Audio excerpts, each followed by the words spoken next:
The Teeling family's been involved in whisky for generations. We brought our family brand back. We're phenomenally excited to actually bring distilling back to the city. The pot stills are working again for the first time in over 100 years here in Dublin.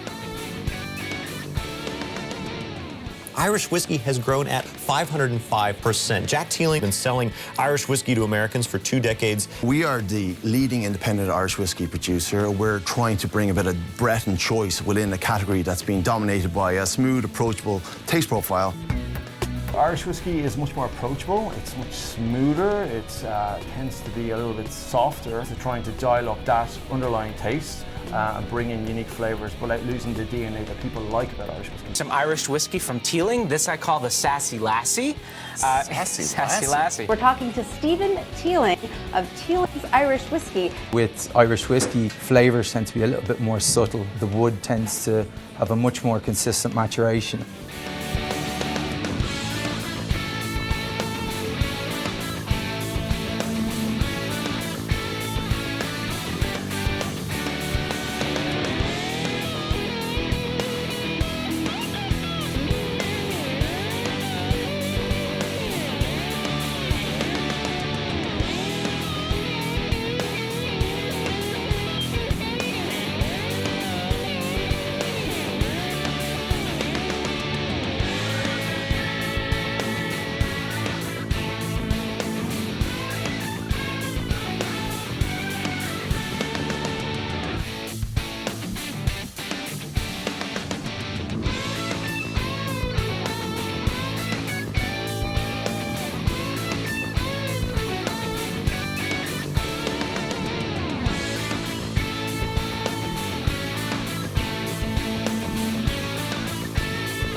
Teeling, the next discovery brand for Irish whiskey drinkers.